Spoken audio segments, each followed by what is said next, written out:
আসসালামু আলাইকুম বন্ধুরা, কেমন আছেন আপনারা? আশা করছি সবাই ভালো আছেন। আমার আরও একটি ভিডিওতে আপনাদেরকে স্বাগতম। আমরা ঢাকাতে যাওয়ার উদ্দেশ্যে রওনা দিয়েছি। আমরা এখানে কাউন্টারে এসে বসে রয়েছি।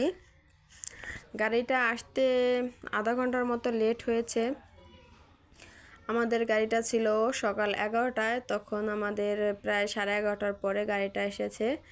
দেখুন, অপেক্ষা করার পরে গাড়িটা যখন এসেছে, আমরা গাড়িতে বসে আমরা ঢাকার উদ্দেশ্যে রওনা হয়েছি। আর আমি গাড়িতে ওঠার পরেই ঘুমিয়ে যাই, তাই আর ওইভাবে ভিডিও করা হয়নি। একদম ফেরিতে যখন যাব ঠিক সেইখানের ভিডিওই করবার। এদিকে ফেরিতে চলে এসেছি আর দুপুর হয়ে গিয়েছিল, তাই এখানে পেঁয়াজি এসেছিল, তাই পেঁয়াজি কিনে নিয়েছি কামরাঙা।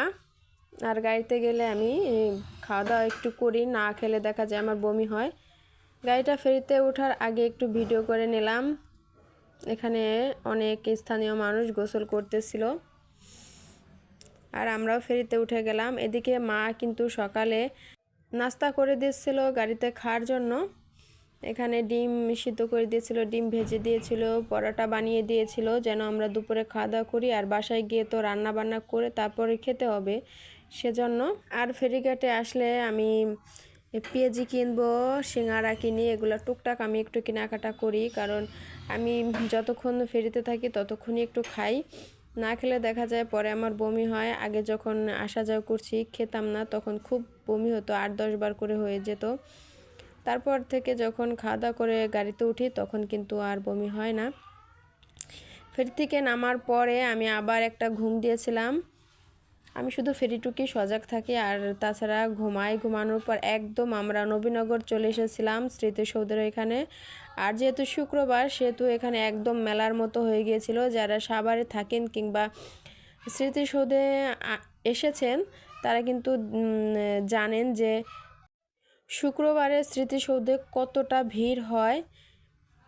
আর এখানে জ্যাম হয়ে গিয়েছিল, আমরা অনেকক্ষণ বসেছিলাম জ্যামে,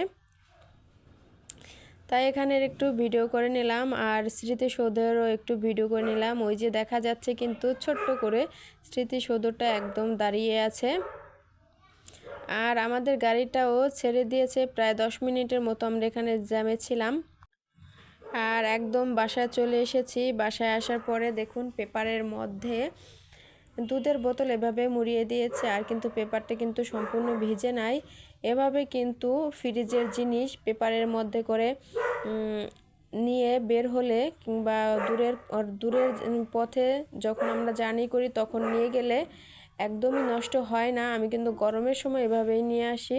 এভাবে পেপারে মুড়িয়ে দেখা যায় 8-10 ঘন্টা অনায়াসে জার্নি করা যায়। আর এখানে আমার 3টা নারকেল দিয়ে দিয়েছিল, নারকেলগুলো দিয়েছে আমার আপা, আর দুধ দিয়েছিল আমার ছোটো খালা, আর লাউটাও আমার ছোটো খালা দিয়েছে। এখানে লাল শাক, লাউ শাক, পালং শাক, এগুলা কিন্তু সব আমার ছোটো খালা দিয়েছে। আর এই ব্যাগটা ভরা কিন্তু শুধু শাক আর শাক।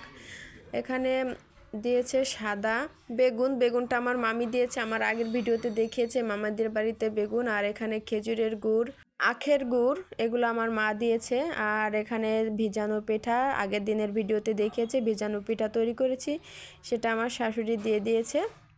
সব কিছু গুছিয়ে উঠে রাখার পরে রান্না বান্নাটা একটু করে নিলাম, ঘর দরজা ঝাড়া পোছা মোছা করে নিয়ে তারপরে রান্নাটা তাড়াতাড়ি শেষ করেছি। প্রেশার কুকারে রান্নাটা করে নিয়েছি আর তাড়াতাড়ির জন্য খিচুড়িটাই করে নিয়েছি।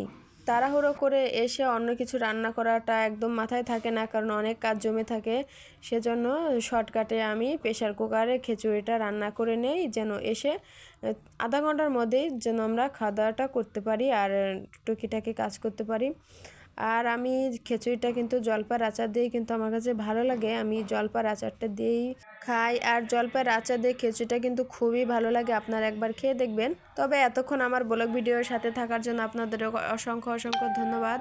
আপনাদের সাথে আমার আবার দেখা হবে অন্য কোনো ভিডিওতে। সুস্থ থাকবেন, ভালো থাকবেন, আল্লাহ হাফেজ, আসসালামু আলাইকুম।